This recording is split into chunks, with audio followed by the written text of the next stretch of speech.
Got the pen and the paper in your hand. Got the story going, but you wanted to expand. We'll help you on your journey, let us lend you a hand. Join the show. So let's write the book TV show.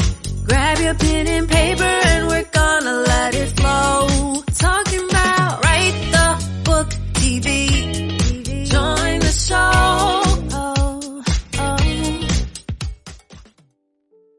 Welcome to Write the Book TV. I'm your host, Kimberly LeBeau. Each week we show up here to talk about all things writing and publishing. And today we have with us our special guest, Dr. Tracy Johnson, and she is the author of Journey of Hope, an everyday guide for adults with dyslexia. Welcome to the show, Tracy. Thank you. Thank you so much for having me. I really appreciate it. It's so awesome to finally get you here. Yes, it's an honor. Yeah, I love working with you on your book, and when I heard about the topic you wanted to write about, I was really excited about that because it seemed like it was something that was for a segment of the population, like not everybody deals with it, and so I knew that there was going to be a great impact with your book for people who were looking for information on this subject. So why was it important for you to write about dyslexia? It was important for me to write about dyslexia because I'm dyslexic myself. Okay. I grew up in a public school system where there weren't a lot of resources or really information about dyslexia. I come from the youngest of a single parent home where my mom, she just thought the educational system was doing the best for me at the time. Not knowing, just allowing the school to kind of really just pass me along or just taking their diagnosis of what's not really going on with me. Right. She just thought that they were doing the best for me. Again, I was not identified as being dyslexic in school, but I was identified as having a learning disability. Okay. But that's just saying, okay, you're sick, but not identifying what the sickness is. So how can you really treat it properly if you don't really identify what the issue is? So that's what led me to write this book. And why adults is because when we're out of school, we're still dyslexic. It doesn't go away. Yes. It doesn't go away. Yes. That's interesting. And so like you talk about like misdiagnosis in schools and everything. And I think that's common, like still to this day, because they don't know what it is. Exactly. Like you said, they just pass the kids along and then deal with it that way versus trying to actually figure out what it is. So you wrote about what causes it, the symptoms, and where to find help, and so much more in the book. So you covered like so many things in there that are impactful. So what are some of the most important things that you wanted people to know about dyslexia?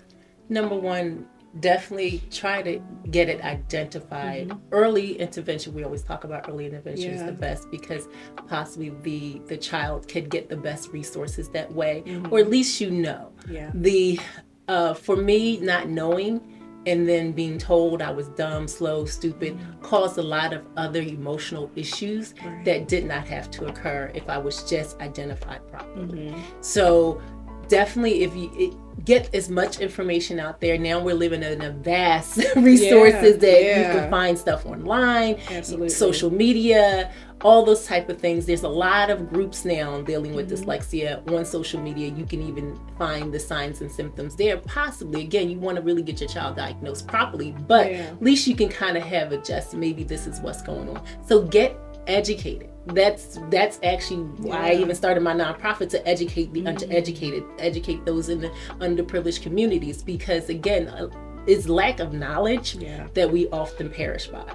Yeah. And so what are some of the things you talk about your nonprofit? What are some of the things that you do with that organization? So Vessels of Hope was founded because of the struggles that I dealt with. I didn't want any child or any adult to really go through that any longer. So I wanted to get that information about dyslexia, learning disabilities in those underprivileged communities. And I do it doing workshops. We also, it was a HBO documentary that was part of During Your Hope. Okay. So we have to often show that documentary, and then we have a Q&A afterwards.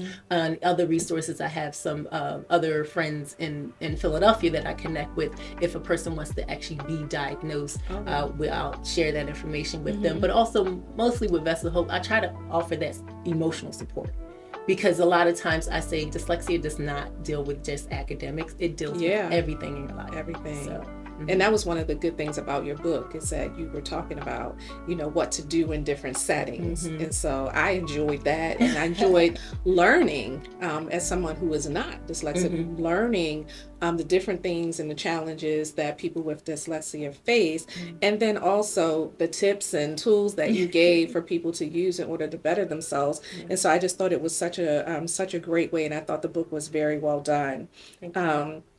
So in the book, you wrote that dyslexia causes many inconsistencies in an individual's life. So can you give us an example of what you were talking about with that? Sure. The inconsistencies are oftentimes those with dyslexia, possibly, we can read maybe like a 4-page paper, 5-page paper straight through one day. The next day, we're stuck at the word or, or if, or are. It's just, that's the way our brain is wired. And that's why oftentimes we're labeled as lazy, slow. We're not paying attention because of the inconsistencies of what happens with dyslexia.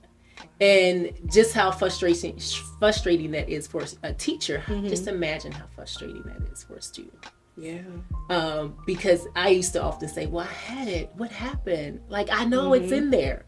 It's like it gets, our brain becomes like a vault, and it's like we know it's in there, but we don't have the right key to unlock it. Wow, that's a good way to put that. Yeah, I can see where that would be frustrating, right? Not able to access it, knowing that it's there. So you said you also struggled most of your life, but you weren't diagnosed until you were actually an adult. Correct. Right? So what was that like for you? Not just challenging, but it was heart-wrenching a lot of times. I wanted to commit suicide when I was younger. I had bouts of low self-esteem, depression oftentimes. I would have a smile on the outside, but inside I was often just wanted to kind of hide a lot. Especially if someone had just put me on a spot to read something or to spell something. That was the most daunting thing. And even now as an adult, that still gets to me because of the trauma. Because a lot of times we dealt with trauma. But yes, so I was not identified until I was in a low-end job out of high school, cleaning actually classrooms. And I just felt like I wasn't supposed to be there. I'm like, I know God has something different, but I just didn't know what it was. So I actually saw an old episode of the Cosby Show talking about dyslexia. And I'm like, well, I think that sounds like me. But I started to that's where my journey began. And I tried to find some resources about this and, what's going on. And I actually found the organization called the International Dyslexia Association. And we just happened to have a local branch in Pennsylvania. And I called someone on that line, and they were able to connect me, and I was able to get identified. But that was a journey. It was a journey. And my goal is not to have anyone else feel like that or have to struggle through life like that. Just at least not knowing. At least know. Right. Wow. That's amazing. So I loved reading like your tips for college students, job seekers, the workplace, and just like I said, all the other scenarios that you covered. But I want to talk about the workplace for a second. Sure. Because that's something everyone can relate to, right? Hopefully everybody's going to work. How might that show up in the workplace, or like interviewing for a job? How does this show up there? A lot of times we go back and forth whether you should identify or not identify because of the fear of how you're going to be perceived. Right. I often say, show your gifts. Go in showing your gifts, showing what value you're going to add to the company. Because oftentimes students with dyslexia, or individuals with dyslexia, they have above average to high average intelligence. Oh, wow. Okay. So show your gifts. We all have unique gifts that we were given. walk in showing that gift, Right. exposing that gift first. And then again, everyone has challenges. Yeah. So you can just let them know these are the areas that I may struggle with, but let me show you what I can do. That's a great approach. Mm-hmm. That's a great approach. How has dyslexia impacted you in the social settings? Very much so. You're like, In social settings, we think, okay, everyone, is having fun, and definitely like maybe family board games. You think about those things. Yeah. It's not, it's like it's easy for someone else. Yeah. But a person with dyslexia, that can be challenging, Mm-hmm. especially, just trying to play a game of Scrabble or Pictionary. wow. Or any of Yeah. it. You have to read, Mm-hmm. and you have to read quickly and respond quickly. Mm-hmm. Those things can be challenging for an individual with dyslexia. But I often even talk about, even the book, like have a friend, ally, or a family member knowing what your challenges are, but you can highlight where that person fits in the most. Like, oh, maybe you could just do the drawing part, or maybe you do this, so you can still feel a part of what's going on, and you are inclusive in having fun with your family. It's just that you may have to do things a little bit different. Right. That's important. That's so important. I just would imagine that, like, just from you saying board games, like things that I wouldn't think about being a challenge are a challenge for you. And so it's so important to highlight those types of things. And I love, like I said in your book, that you gave tips like this in order for people that are dealing with this to be able to still be a part of everything, but just putting those the fail safes in place so that everything goes well. So that's even good. ordering from a menu. Oh, wow. We think that's like, oh, come on, we all go out and go to a restaurant and order. Yeah. A person with dyslexia, they're looking at a menu trying to read quickly. That's challenging. Okay. So some of the things are, oh, what are you having? You ask the waitress, what's your specialty? Right. Make it easy. Make it easy on yourself. Oh, wow. Yeah. So what types of are there different assistive technology that are available for dealing with dyslexia? Sure. AI has been a great tool for individuals with dyslexia, I tell you. That's funny. But using your smartphone as a device to help you speak the word that you're trying to spell. Okay. I use it every day at work. Really? I have especially writing emails, things like that. I'll have my phone right there with me. I type up a blank text. I'm not sending it to anyone. Right. I speak the word in there. It comes out the way I want. Okay. What I need. So lots of great tools. So AI for the win again. Yes. Right? Yes. For the win again. So how are you, or how have you been able to use your book as a tool to impact others? Sharing the information, definitely for adults, because I get sometimes a lot of calls from adults just saying they're stuck in life because of their dyslexia. The book is not written for the educator. It's for those who are living this everyday life. I say, in a non-dyslexic world, and you're dyslexic and you're trying to navigate this world. So sharing, maybe, again, it's not a read from cover to cover. Take out what you need. Yeah. Take out exactly what you need, and you can use that tool for you. And that's what it is. It's a toolbox. Yeah, it's definitely full of resources. And that's what I like. You gave different resources that people could look to on this journey. And so what do you believe is next for you in your journey of writing? Well, you're actually working on the second book now. It's called Flip the Script. And Flip the Script is going to be a motivational and also inspirational tool, or really kind of just something to pick up. Because a lot of times we hear that internal dialogue that's often negative. We say it to ourselves, and we also heard others say what we're not. Yeah. So this is just something to sit back and reflect on who you are and who you were created to be. Change that internal dialogue, because a lot of times we get beat up saying you're not this, you're not a good speller, you're not a good writer, you can't do this, you can't do that. And we internalize that, and that beats up even more on our self-esteem and our self-worth. That's got to be so hard, especially for children, especially young adults as well. But so what what advice would you give to someone, or what direction would you point someone in who thinks they may be struggling with this? They're like you, you know, saying, oh, wow, you know, I have that symptom. That sounds like me. What resources would you, or what advice would you give to someone, or encouragement to someone who's struggling in that same area? Number one, you were created fearfully and wonderfully. Number two, find out exactly what it is. I'm not sure what city or state you live in, but you can Google the International Dyslexia Association. That's a first start. They do have signs and symptoms of dyslexia on there. You can give the local branch a call if you have one in your area. Find out, saying, I want to be identified. What's my first steps? What's my next steps? I have a website called Vessels of Hope. You can go there, search, you can actually email me. I'll direct you into the right location to try to go find that help. Number one, find out exactly what that is, because sometimes we're not diagnosed properly. Maybe a vision problem, maybe a comprehension problem. You just want to make sure that's what it is, and then from there, it's a journey. It's not a quick fix. Oftentimes some even parents, they'll send their child to learning disability school saying, fix her, fix him. We don't need to be fixed. We're not broken.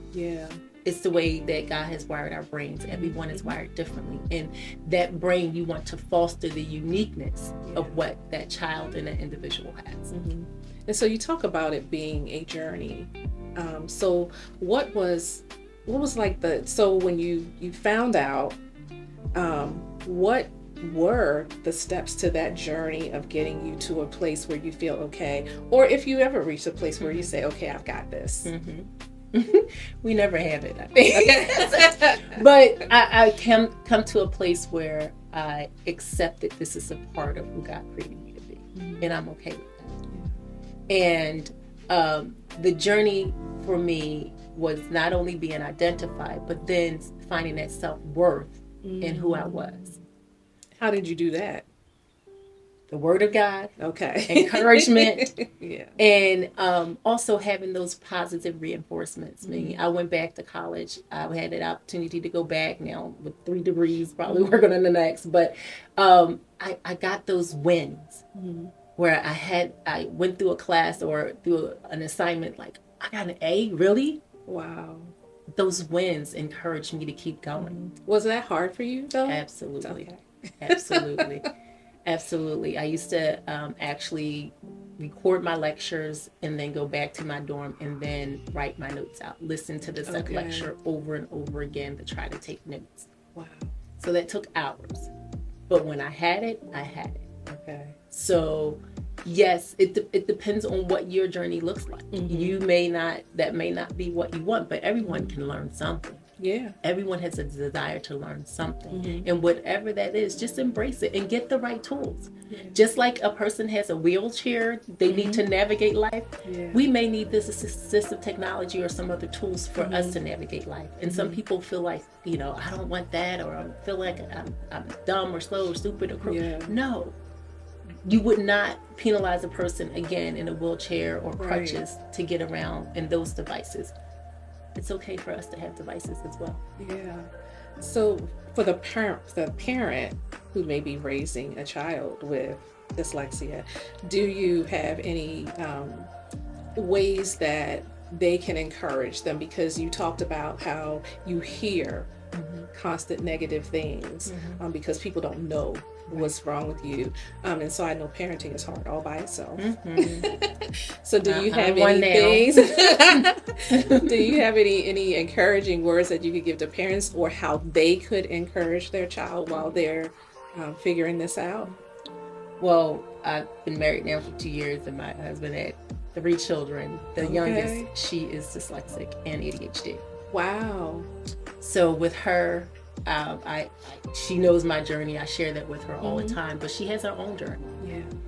Thank God that I knew the resources and we were able to get her into the proper school, but she still has her own journey. But she's going to be better off because she's getting the right tools younger.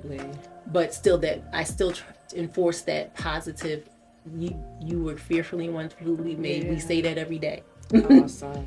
And knowing who you are as a person, as a young woman, and as a learner. Sometimes we don't understand what type of learner we are. Understanding what type of learner you are, it helps. Because what do you mean by that? What type some of of us are auditory, some of us are visual. So you have to know what type of learning best, and some need a combination of both or all. So knowing your right learning style helps you to get the right tools you need to access the information you get. That's good. That's real good. So this has been great. I just, like I said, I was excited that because it's not something that if it's not your world, right, it's not on your radar, pretty much. And so I was just excited about this because, like I said, once when I was reading it, I was learning something new.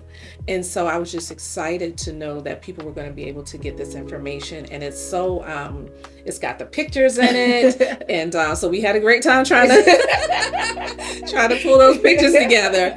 But pictures in there, you know, to illustrate what you were talking about. And so I just think it's a great tool and a great piece of information for people who need that resource to have. And so I just think you did an amazing job with it. And I'm looking forward to, you know, your next project that's getting ready to come out soon. And so I do want you to tell our viewers where they can stay connected with you. You told them a little bit already, but so that they'll know how they can find you, get connected to you, and make, you know, your resources available to them. You can find me at Vessels of Hope. .org, but also on social media, Facebook, Vessels of Hope, also Dr. Tracy Johnson on Facebook.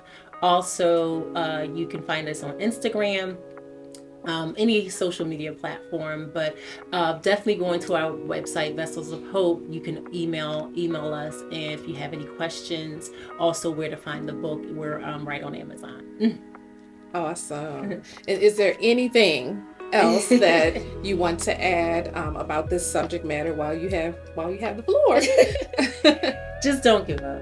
Don't give up on yourself, your children, your loved ones. And if you know of anybody or feel as though that, you know, I think my husband, my wife, my son, my daughter is going through this, or just really give them that hope, those resources. Vessels of Hope was built because I felt like I was a broken vessel. And I felt like the Lord was pouring into me when I was getting the resources that I was needing to make me whole.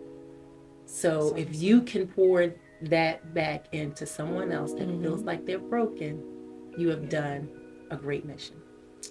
I agree. This has been so wonderful. Thank you so much for coming to the show and for sharing your expertise on, like I said, it's a subject matter that if you don't know, you don't know, right? And so I'm just excited for you, excited for what's next. And I'm so happy that you were able to make it here today. Thank you. Me too. Thanks again for You're welcome. And to our viewing audience, thank you for joining us for another segment of Write the Book TV. If you're someone who's thinking about writing a book, or you know someone else who is thinking about writing a book, head on over to www.writethebooktv.com and connect with us there. See you next week. So let's write the book TV show. Grab your pen and paper.